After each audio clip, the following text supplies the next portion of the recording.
Pod Saúde, com Claudete Troiano. E começando o nosso Pod Saúde de hoje, nós vamos falar sobre um tema que impacta a vida de todos nós, a saúde mental e comportamental nos dias de hoje. Com a rotina cada vez mais acelerada, o excesso de informações e novas tecnologias, o mundo ficou assim, rápido demais. Não dá tempo de assimilar uma mudança que lá vem outra, e vem outra, e vem outra. A pressão no trabalho, na vida social, nos relacionamentos. Isso tudo, gente, gera uma angústia profunda, difícil de lidar, porque nós não estamos dando conta de tudo, né? É tudo muito rápido. Cuidar da mente tornou-se essencial. E para nos ajudar, eu recebo um dos grandes nomes do desenvolvimento humano no Brasil. Ele é jornalista, conferencista, com reconhecimento internacional, escritor, com mais de 25 livros lançados e publicados em mais de 50 países. Com uma ampla formação acadêmica, se tornou referência em temas sobre saúde mental e comportamental através de técnicas de neurociência, psicoterapia, psicanálise e terapia holística. Ao meu lado, o amigo César Romão. Seja bem-vindo. Que alegria te ver, viu? Vai mandar meu beijo para Thaís, para Helena. Já. Beijos, meninas. Chegando em casa, eu passo o seu beijo para Thaís e para Helena. Para as mulheres que estão ao seu redor e para Thaís, quantos anos de casamento já? 35. 35. Eu entendo bem de casamento. Entende bem, eu também, viu? Você nem sabe, 44, entendo mais que você. Entende mais, entende mais. Entendo mais que você. Saúde mental, o que você precisa saber. Como é que está a saúde mental e comportamental do brasileiro nos dias de hoje, com tanta coisa que aconteceu, né? No início desse século, eu vivi dois já, né? Peguei uma parte do outro. Sabe, querida amiga Claudete, nós somos a melhor geração que já existiu. Porque nós nos adaptamos a tudo. Nós nos adaptamos ao computador, nós nos adaptamos agora nessa nova era de aplicativos, agora com a inteligência artificial, que aliás não é tão inteligente e também não é tão artificial, porque ela é alimentada, e é alimentada com informações que já existem, e não é tão inteligente, porque hoje eu estava aqui no seu camarim e perguntei a ela para quem eu daria entrevista, e ela disse, eu não sei. Então, as pessoas estão depositando confiança demais nesses instrumentos todos. Isso cria muita ansiedade, como você disse, né?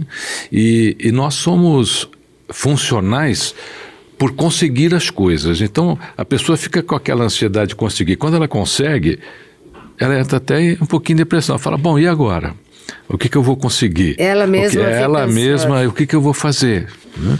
Porque nenhuma geração foi tão adaptável quanto a minha, quanto a sua. Isso é verdade. Você sabe que eu já comentei aqui, eu falei, nem sei como estamos vivos, porque não existia cinto de segurança, não precisava usar filtro solar, nem pensar, capacete pra quê? E as crianças vão lá põe lá na traseira do carro. Traseira, buraquinho do Fusca. No buraquinho do Fusca, não tinha cadeirinha para criança, quer dizer, uma geração que viveu tudo, e eu me sinto privilegiada realmente por isso. E tudo muito rápido, como você disse. Do plano de expansão a um celular na mão, assim. Do curso de datilografia, né? A internet, assim, tudo muito rápido, difícil. A diferença é que nós amávamos viver. Isso é verdade. Nós amávamos a vida. Hoje as pessoas querem apenas preencher a vida, principalmente com coisas. Então, voltando aí no tempo, né? Se você não tinha o que fazer com o seu filho, os nossos pais, os nossos avós nos davam banho de mangueira. É verdade. Né? Tomar banho na bacia era um espetáculo. Aquele balde que você puxava a cordinha e saía água era uma beleza. Hoje, se você der um banho de mangueira numa criança, é capaz dela ficar chateada. Então, nós temos que ensinar esse poder de adaptação. Veja só, você passou por muitas fases na televisão, até chegar nesta fase maravilhosa que você está vivenciando. Eu tenho certeza absoluta que muitos dos recursos não existiam, mas mesmo assim você sempre foi um sucesso na televisão brasileira. Eu me lembro que era muito difícil. Bom, você é escritor, mais do que ninguém sabe. Fazer televisão no passado era dificílimo, não só, e não estou falando da tecnologia, dos aparelhos, que isso também mudou tudo, né? Hoje com o celular você faz um programa inteiro, mas fazer pesquisa sobre o convidado era dificílimo. E quando saiu uma nota no jornal, você tinha que descobrir qual era o jornalista para ir atrás de mais informações, onde encontrar aquela pessoa. Hoje, eu quero um cara que toca violino de ponta cabeça. Você coloca lá, ela te dá. Mas você começou falando sobre a inteligência artificial, então queria falar sobre ela. Eu li, inclusive, essa semana que a Folha estaria processando uma AI, porque trabalha com dados que o jornal colheu. Então, continua Gillette Press, mesmo apesar da inteligência artificial, você que é jornalista.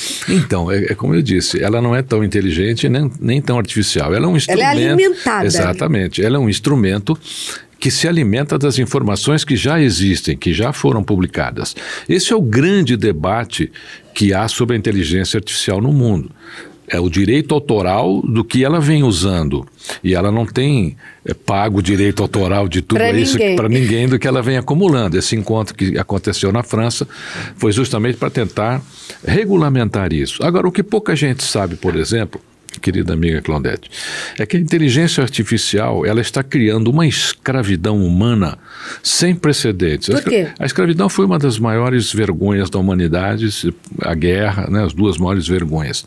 Se você visitar países na África, por exemplo, na região da África, Nairobi e outros países miseráveis, a inteligência artificial entrega um computador, os provedores, né, das inteligências artificiais entregam um computador e centes de dólar para que pessoas fiquem dentro de uma sala em números astronômicos, coletando informações e alimentando essas inteligências artificiais. Como num trabalho escravo. É uma escravidão analógica. As pessoas estão morrendo lá e ficando mortas 3, 4 dias nesses lugares, nos países mais miseráveis.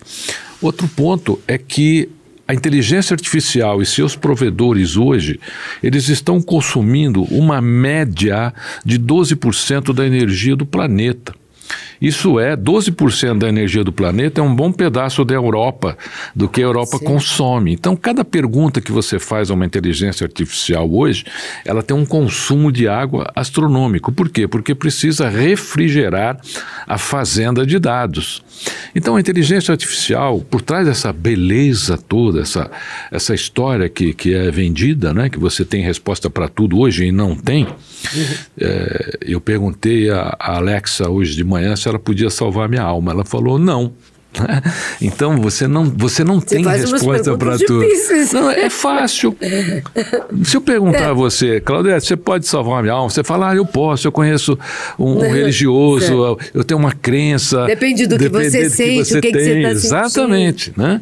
Então, mas tem alternativas. Tem alternativa. Não se iludam muito, eu acho que nós precisamos continuar crescendo no nosso cognitivo. Nós saímos das cavernas e chegamos até hoje, neste momento, pelo desenvolvimento do nosso cognitivo. E a inteligência artificial está fazendo com que as pessoas parem de pensar, está criando escravos analógicos, está acabando com a nossa juventude, as pessoas já não raciocinam mais. A pessoa, para andar 3 quarteirões, pergunta para o aplicativo, né? Não guia mais pelas ruas. Não. E se a pessoa... Antigamente até se dizia, quem tem boca vai a Roma. Exatamente. Porque você conversava com as pessoas para saber... Perguntava. Né? Então eu acredito que nós não podemos criar, Claudete, essa dependência que estamos criando. Então, dito isso, como é que fica a geração Z? A geração de jovens com esse mundo de hoje, com a inteligência artificial agindo, com os aplicativos, com o celular na mão? A geração Z já está aí com 35 anos, né? Nós estamos na geração beta, a média da geração de 12, e a geração alfa é a que está nascendo agora, né? Bom, então já fala de todas. Já são os nossos bebês, porque, né?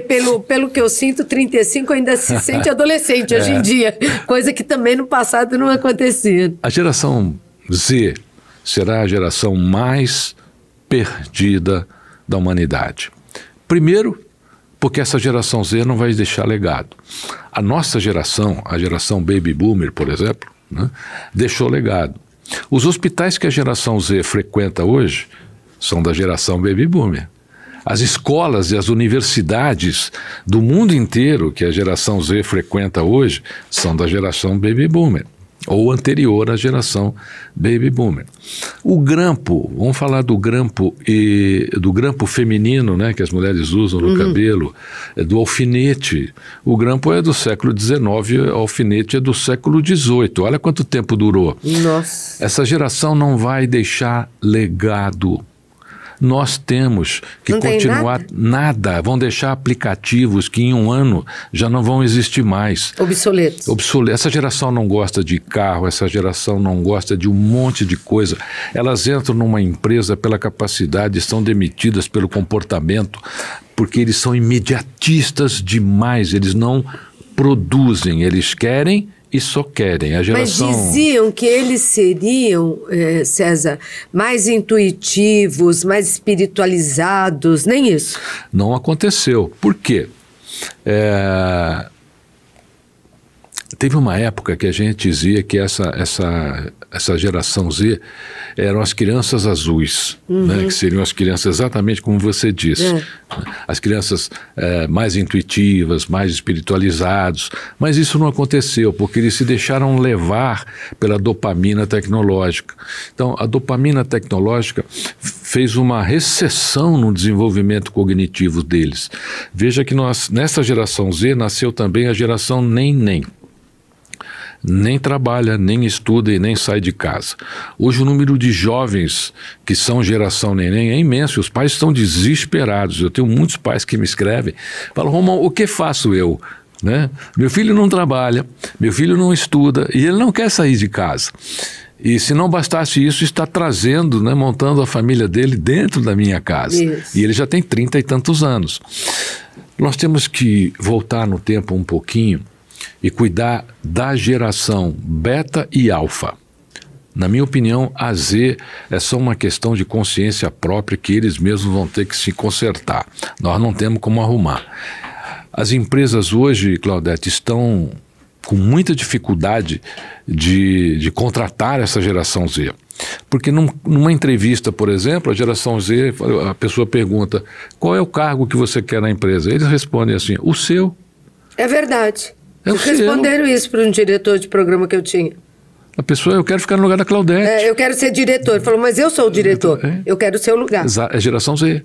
Então, eles não têm etapa, eles pulam etapas. Imagina um médico da geração Z, por exemplo, um advogado. Eu tenho um dia numa palestra minha, um jovem disse assim: Romão, você deve ter sofrido muito para estudar, porque quando você fez essa dezena de formações acadêmicas, né, e você não tinha Google, o que você usava? Eu falava: o cérebro. Eu uso até hoje, eu nunca parei de estudar. Final do ano eu tenho aí uma formação em neurociência, acabo virando cientista, né, da neurociência, eu nunca parei de estudar. Então, essa geração toda, eles não querem saber de etapa. E sem etapa não há desenvolvimento humano. Não há construções humanas, não há legado. Se você perguntar o que eles querem viajar. Bom, tá bom, mas e quem paga isso? Né? Como é que você produz a riqueza? Nem quero saber. Nem quero saber, né?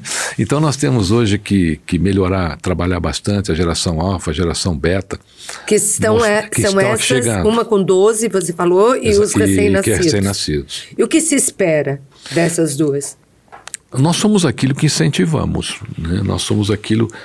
a mão que embala o berço é a mão que escreve o destino da humanidade e de uma nação. Mas não são filhos dessa geração Z? Alguns? Muitos. Então. Avós, se preparem, né? O trabalho de vocês vai só começar. Porque nós temos que ter um trabalho extra, os avós. Essa questão de avós, por exemplo. A geração Z, eu sempre falo que as pessoas devem respeitar a sua ancestralidade.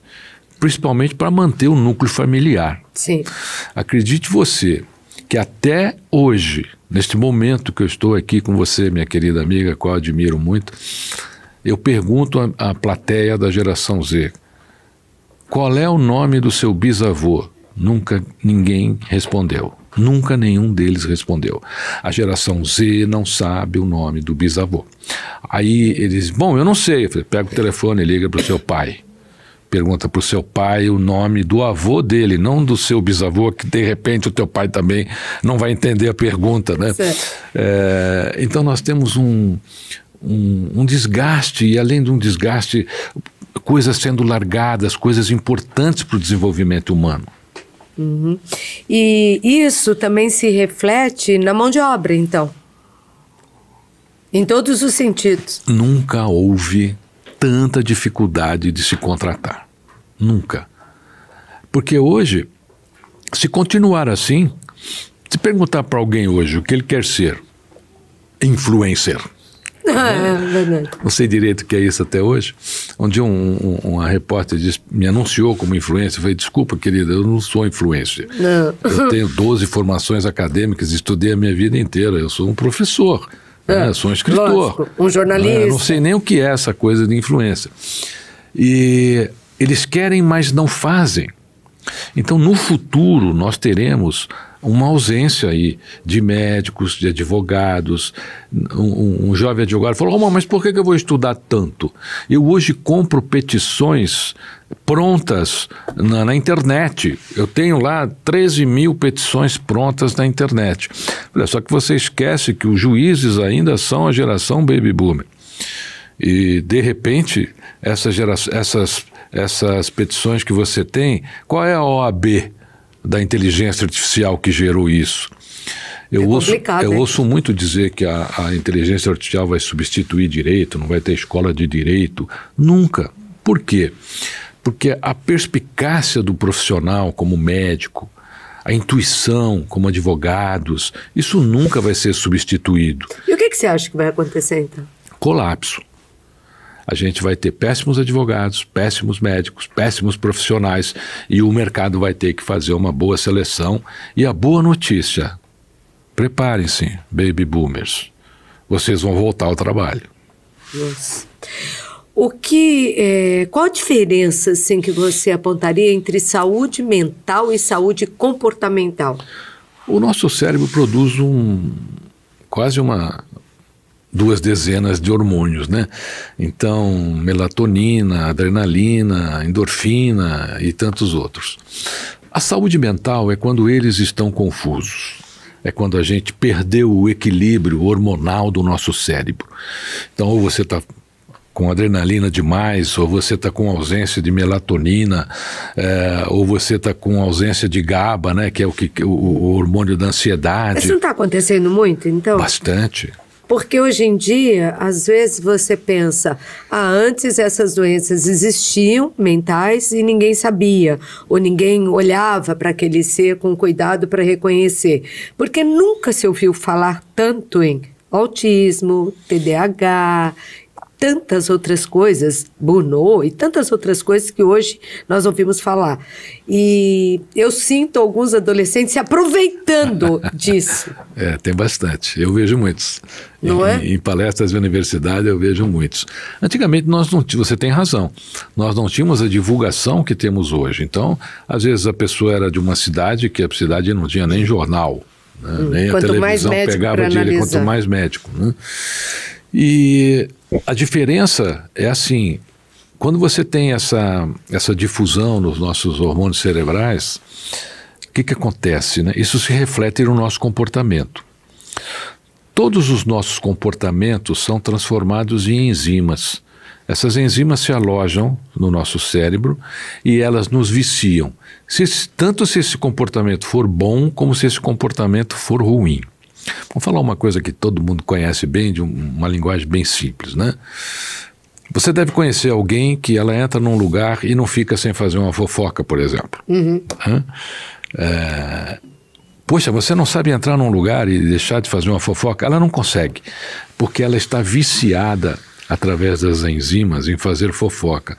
Aquilo dá uma sensação de recompensa ao cérebro e prazer quando ela faz. Tanto comportamentos ruins como bons. Exatamente. Então eu tenho recomendado sempre, Claudete, que as pessoas na área comportamental procurem fazer coisas nutritivas, para que elas se viciem em coisas nutritivas. Romão, dá um exemplo. Caridade, né? Um olhar para o próximo, ser menos crítico. As pessoas nunca foram tão críticas, nunca reclamaram tanto. Hoje as pessoas reclamam demais. Toda vez que você reclama, o seu cérebro perde a perspectiva das coisas boas que estão acontecendo ao seu redor. As pessoas não sabem mais o que é bom, porque elas não estão vendo de tanto que reclamam. Isso comprovadamente. Comprovadamente. Se você... às vezes as pessoas reclamam até por coisas que não existem, que não são verdadeiras. Mas isso é um vício, vai se tornando um vício. O ser humano precisa crescer. A religião a crença, né? É uma boa maneira das pessoas voltarem a ancorar qualquer que seja a religião. Qualquer que seja a religião, ancorar o seu espírito junto com o seu corpo. Não se jogar na solidão, que a solidão é justamente isso, é quando você abandona a sua alma. As pessoas ficam solitárias. Romão, mas eu tenho solitude. Tem nada. Esse negócio de solitude é bobagem. Você está na solidão. Essa coisa de dizer que o ser humano fica bem num canto amuado ali, não fica não. Quer dizer que ficar num canto, ou ficar no seu quarto, ou ficar longe de gente, longe dessas tecnologias para apaziguar a alma, não adianta nada. É solidão, você está abandonando a sua alma, porque nós somos movidos, nós somos um elemento de carbono com um dedo divino. Nós somos uma unidade de carbono. Essa unidade de carbono foi feita para funcionar. Nós temos milhões de conexões cerebrais, nós temos um sangue que corre no nosso corpo, né? Mesmo que você não queira, ele não para, ele continua ali, né? Um coração que bate. A gente foi feito para funcionar, nós temos que funcionar. Precisamos aprender a funcionar de maneira nutritiva. E a solidão leva à depressão? Leva. O Brasil, a solidão, ela não só leva à depressão, como cria uma certa ansiedade. O Brasil hoje é o país que tem o povo mais ansioso do planeta Terra. Então nós somos o povo mais ansioso. O que é essa ansiedade toda? É a ausência de... Ninguém quer viver o aqui e agora. Eu não posso estar aqui com você preocupado com o que eu vou fazer quando eu sair daqui. Não importa se a minha agenda tem 30 compromissos, eu estou aqui com você agora. Assim os pais estão, por exemplo, agindo com os filhos. Eles estão com os filhos, mas não estão com os filhos. Os casais estão com o amor deles, mas não estão com o amor dele. Basta você andar por aí e você vai ver. As pessoas estão juntas, mas não estão conectadas, elas não se falam, elas não se olham. Então essa questão da solidão, para mim, ela é um problema muito grave hoje, principalmente aqui no Brasil. Esse é o maior vilão da saúde mental da vida moderna ou existem outros? Tem um que eu digo que eu sou sozinho nos que eu vou te falar agora. Só tem eu falando isso. Estou solitário nessa luta. Todo mundo diz assim, você tem que ter inteligência emocional. Nossa, a gente ouve isso de noite e dia, né? Tempo todo. Tempo inteiro. Agora eu vou abrir a questão aqui para você. Na minha opinião, emoção não tem inteligência. É um erro você buscar inteligência emocional. Emoção é um sentimento. Ele não é inteligente, muito pelo contrário. Ele é impulsivo, ele é instantâneo, às vezes ele é até bobo. Né? Às vezes até burro mesmo, né? Então que negócio é esse? Como é que eu vou ter inteligência? Emoção não tem inteligência. Muita gente fala em inteligência emocional. O que eu faço com as minhas emoções? Emoções pode ter controle, só isso. Inteligência jamais. E eu vejo gente que diz assim, agora vou ficar melhor, estou estudando inteligência emocional. Desculpe, você está estudando algo que não existe, a emoção não tem inteligência. Nós temos que administrar as nossas emoções, né? Conseguir, às vezes, contê-las, às vezes explorá-la ainda mais. É isso que a gente faz com as emoções. Então, essa história da inteligência emocional, ela está causando também uma repressão emocional. nas pessoas. Às vezes a pessoa tem vontade de sorrir e fala, não posso sorrir porque agora estou controlando a minha inteligência emocional. Eu não vou abraçar o meu amigo porque agora estou controlando. Não está controlando nada, não existe essa inteligência, né? E uma outra coisa, eu falei de amigos agora, que também está em decadência, né, são as amizades. A minha geração nunca mais vai fazer amizades que durem tanto. Não tenho nem tempo para isso. Amizades que durem 40, 45 anos, né? E você vê essa geração Z aí que as amizades são bem fúteis na realidade. Você não tem um amigo que você passe a mão no telefone e ele realmente entregue a você um ombro ou te ajude no momento que você precisa. Mesmo porque, é uma desculpa, mas eles nem falam com os amigos. E quando escrevem de uma forma que ninguém entende também, porque nem escrever, né? Nem tempo para escrever. Eles não se olham. É uma geração que se veste igual, faz tudo igual, fala igual nessa linguagem doida aí que eles inventaram e querem mudar o mundo, fazendo tudo igual. Mas querem mudar o mundo da cadeira que eles estão sentados, né? Eles não querem entrar no mundo para viver o mundo, né? Enfrentar os desafios que a vida requer. Então hoje também as amizades elas têm sido muito abandonadas. Vai ser muito. Então você, meu querido amigo, que você é da geração Baby Boomer, geração X, geração Y, olha aí, cuida dos seus antigos amigos, porque não dá tempo mais de fazer amizades que durem 40 anos, 50 anos. E o que provoca na gente a falta de um amigo? Esse movimento todo que está acontecendo, na realidade, é uma coisa bem simples, né? As pessoas estão se afastando da humanidade. Nós estamos perdendo os nossos sentidos humanos. Basta você assistir as notícias que acontecem todo dia, coisas que você nunca imaginou que poderiam ser possíveis dentro de uma sociedade, hoje estão acontecendo. Então, o resgate da nossa humanidade é muito importante. O que é ser humano? O que é você humanizar a sua relação? É você responder aqui num celular, quando um amigo diz para você, olha, deixei minha esposa, deixei meus filhos, que legal, você vai vencer. Né? Ser humano é ter compaixão. O que é compaixão? É você entrar um pouco na dor do outro, pegar a dor do outro, colocar em você e ver que efeito essa dor tem em você. Isso não existe mais. 90% das pessoas que você fala dos seus problemas hoje querem que você se dane. Os outros 10% vão torcer para os seus problemas aumentarem. Então olha a situação que nós chegamos hoje no contexto relações humanas, né? Então para você ser humano você precisa resgatar a sua compaixão. E tá difícil, né? Queria falar um pouquinho sobre ambiente de trabalho. Porque se as relações estão complicadas em família, eu me lembro quando falava, a televisão vai afastar as pessoas, afasta as famílias. Imagine agora, então, né? Com todas essas tecnologias aí que você... É o que mais você vê isso em restaurante, um não olhando para o outro, como você disse, todos com a cabeça baixa no celular, nem para comida olhando, nem saboreando aquele momento de qualquer forma. Então eu queria, imagine no trabalho como não estão essas relações. Queria que você falasse um pouco disso, que eu sei você faz palestras também exatamente assim para empresas, não é? A dificuldade é maior ainda. O problema são as coisas não conformes que estão acontecendo dentro das corporações. Então, aqueles profissionais que tinham que entregar resultado não entregam. Aqueles profissionais que tinham que fazer aquilo de maneira correta não fazem de maneira correta, às vezes até por distração. Agora, existem algumas áreas que isso não pode acontecer, mas está acontecendo. Nós nunca tivemos tanto erro médico, nós nunca tivemos tanto erro jurídico e assim vai, e assim vai.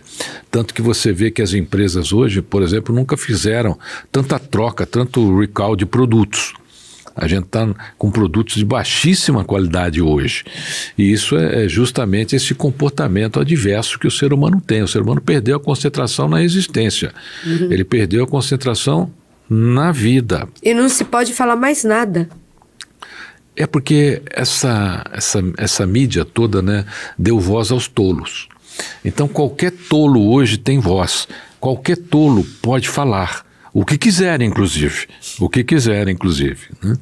E às vezes eu vejo isso, você não tem ideia, o que eu recebo são livros em diversos países, eu converso com essas pessoas de diversos países e os problemas deles são os mesmos que os nossos, então a humanidade está enfrentando um desafio no sistema global, não somos só nós aqui no Brasil. Tanto é que você falou de ansiedade, no mundo são 260 milhões, né, de pessoas com ansiedade, sendo o Brasil o maior deles. 198 países, a gente conseguiu ganhar algo.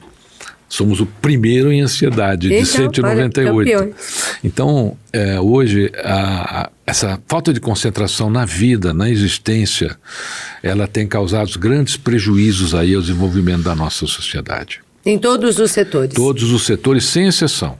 Eu queria falar um pouco com você sobre os seus livros. São 25? 25 ao longo da carreira. Esse daqui é Ensinamentos Bíblicos para o Sucesso. Esse é de que ano, você lembra?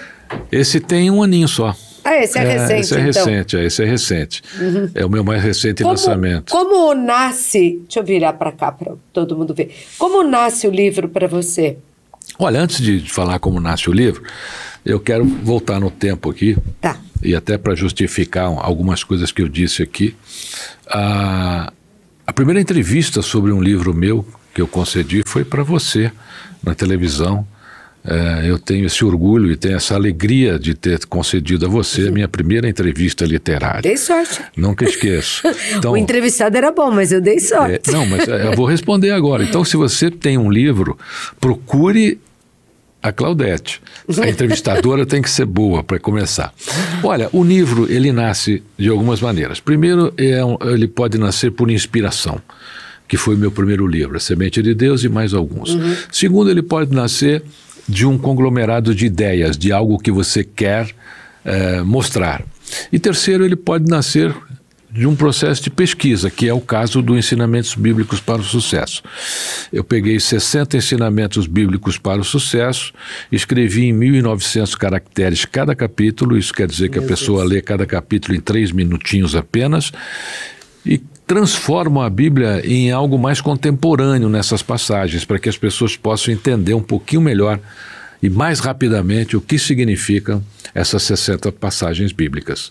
E já me pedem 1, 2, 3, 4, eu acho que esse aí vai virar uma série.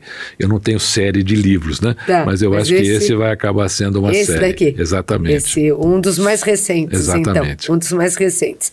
Bom, eu ia fazer isso depois, mas vou fazer agora, porque eu estou vendo aqui também um folhetinho teu como conferencista. É o escritor brasileiro que conquistou 28 países. Você já esteve em todos esses países fazendo conferência? Esse folhetinho, eu estou bem novinho nele, eu nem sei o que ele está fazendo aí dentro. É mesmo? Mas porque já está bem defasado? Não, ele tem as informações primordiais, né? Mas, quantos países você já visitou fazendo palestras? São muitos. Eu acho que umas 2 dezenas já. E há muitos países também eu faço daqui. Então, quando surgiu o sistema online, isso aconteceu muito. Então, eu faço muito evento por sistema online. Aliás, são estúdios como esse, onde você vai, né? Estúdios como esse aqui, criados pelo nosso querido e incomparável Hélio Silva. Você vai para o estúdio e de lá eles fazem a transmissão. O Hélio fez trabalhos assim aqui na Frame também, né, Hélio? Tá aí, ó, um jeito bom de usar a internet, tá vendo? Existem muitas coisas positivas que a tecnologia trouxe, principalmente na área da saúde. Sim. O que você não pode é deixar que a dopamina digital tire você da sua condição de ser humano. Bom, é o seguinte, ele tem muitos livros, 25 livros, e eu separei uns títulos aqui para você me dizer o que significa. Qual é a semente de Deus? Esse foi o meu primeiro livro. As pessoas têm pouca consciência da relação delas com o universo. Pouca consciência. E nesse livro, A Semente de Deus, eu levo as pessoas a refletirem sobre a real ligação delas com o universo. E eu mostro para ela que elas são uma semente de Deus. Como motivar a minha vida e vencer desafios? Toda a nossa vida, esse livro ele é muito legal também. É o Super Dicas para Motivar Sua Vida e Vencer Desafios. Então deixa umas aí para o nosso público. A primeira dica desse livro: nunca se esqueça da energia do primeiro dia.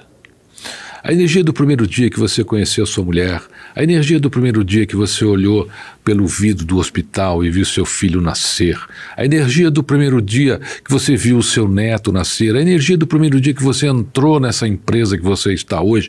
Eu garanto que você, quando foi trabalhar no primeiro dia, chegou 2, 3 horas antes e ficou lá na porta, né? Hoje você chega atrasado. A energia do primeiro dia das suas conquistas. As pessoas esquecem, principalmente na relação amorosa, elas esquecem a energia do primeiro dia. E nunca houve tanta separação no mundo como existe hoje.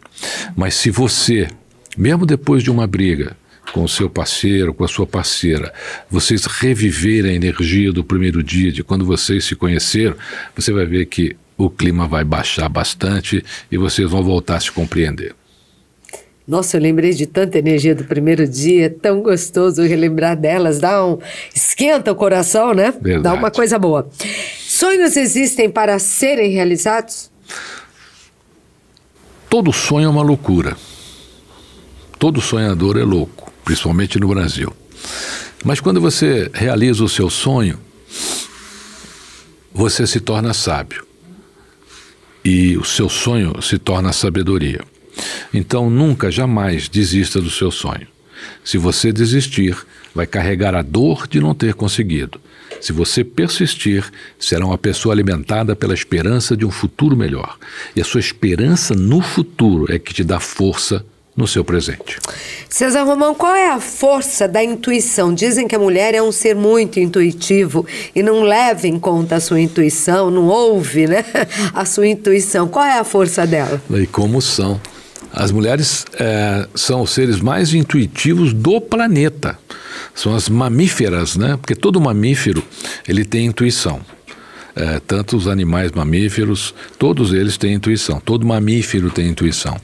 A mulher é mais intuitiva, primeiro, porque ela tem, na minha opinião, uma alma muito mais desenvolvida, muito mais sensível.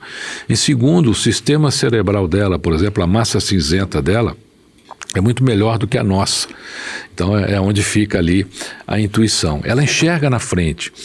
Uma prova maior disso é a mãe. A mãe, ela não precisa conversar com o filho, basta ela olhar. O pai não, o pai precisa conversar com o filho. A mãe não. A mãe olha e diz: filho, o que aconteceu hoje? É verdade. Se ele mentir ou ocultar, a mãe não é verdade. Será que aconteceu isso? Não foi isso, não foi aquilo? Então essa intuição da mulher é um elo divino dela com o nosso universo.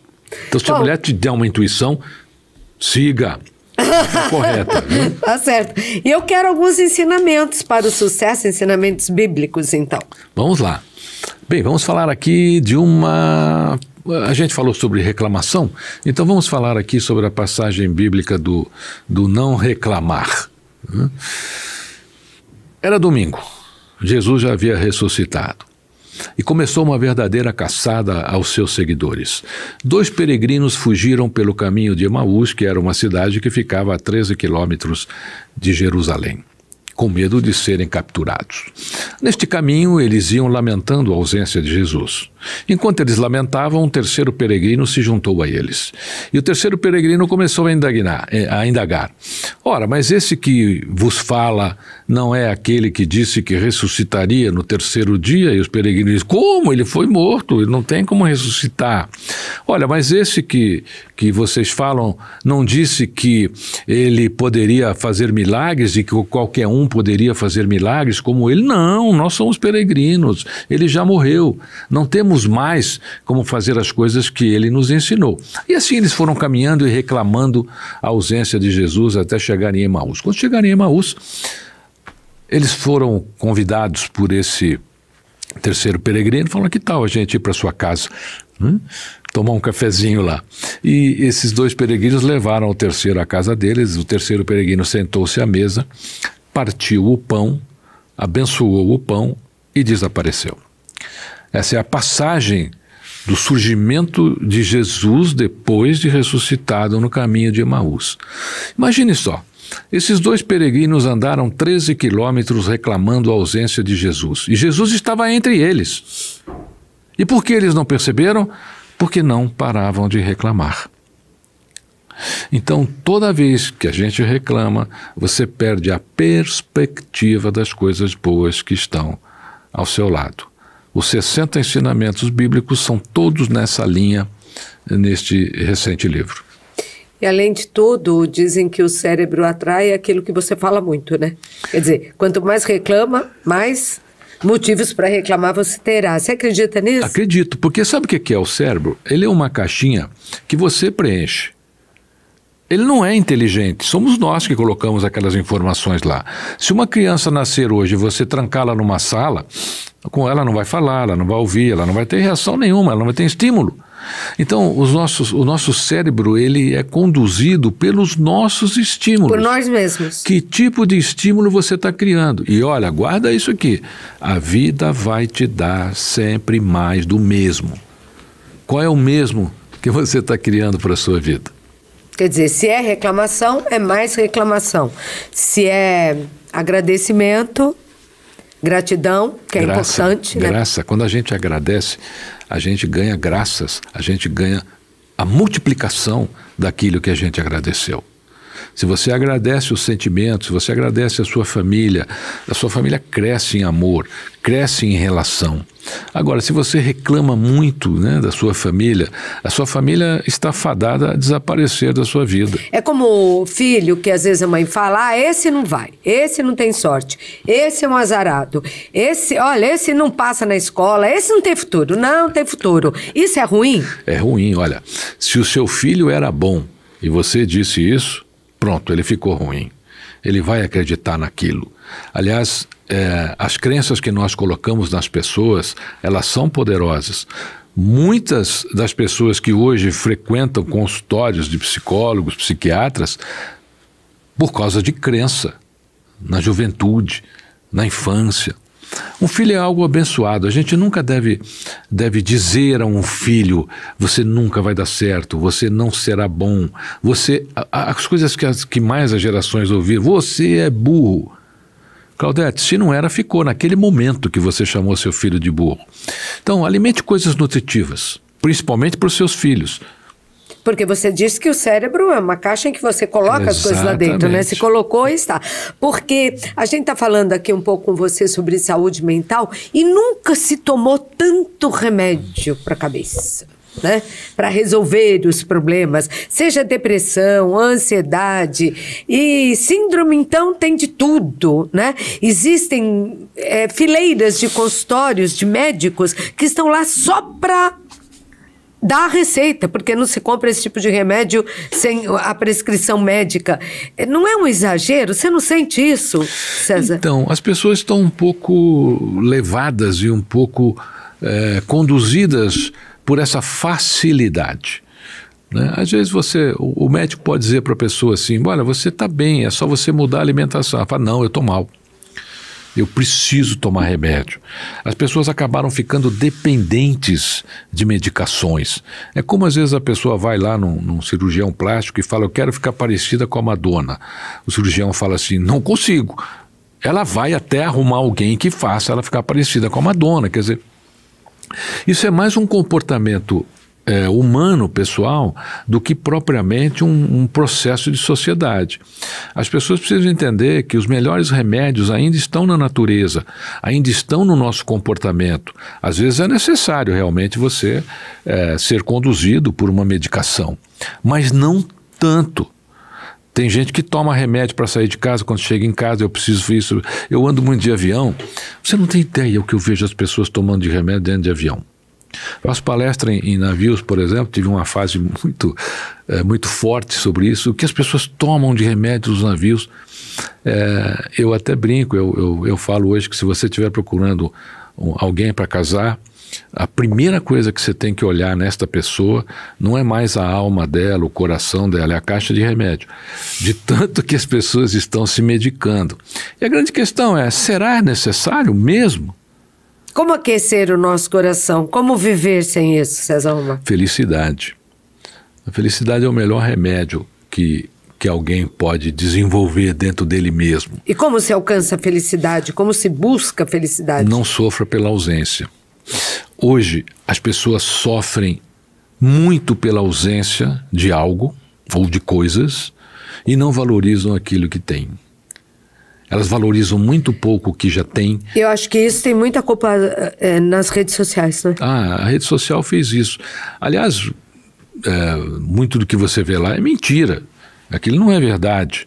Eu tenho pessoas que eu conheço que fazem postagens que eu falo, pô, é muita coragem a pessoa fazer isso, né? Induzir as pessoas a isso. Mas as pessoas têm que ter um autopoder, um autocontrole, um bom senso crítico. A mídia social fez com que as pessoas perdessem o seu senso crítico. Tanto que, por exemplo, estão reescrevendo a Bíblia. Tem aí um monte de filminhos sobre a Bíblia e tem gente que às vezes me pergunta, Romão, Noé, e aí a pessoa fala a cena do filminho que ele assistiu lá no Instagram. Eu falo, você já leu a Bíblia? Nunca. Eu falei, então você precisa ler a Bíblia, entendeu? Lê o original. Lê o original, volte lá, as nossas ramificações originais. A gente precisa voltar a ter o senso crítico para tudo. E não acreditar em tudo que está lá, né? Porque às vezes o do outro é sempre melhor, o outro consegue tudo, o outro tem isso, o outro tem aquilo, o outro tem aquilo outro, e você se sente arrasada por não ter nada. Então. E aí, isso leva ao medicamento. Muita gente fala assim, Romão, você não tem... Não, mas por quê? Porque eu não quero, eu não preciso.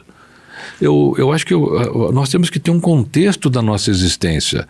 As pessoas querem sempre viver um contexto alheio, por isso sofrem. Por isso sofrem, estragam suas vidas, porque querem ir ao restaurante que todo mundo vai, querem ter a roupa que todo mundo tem, querem... Então esse frenesi, ele tira a sua felicidade.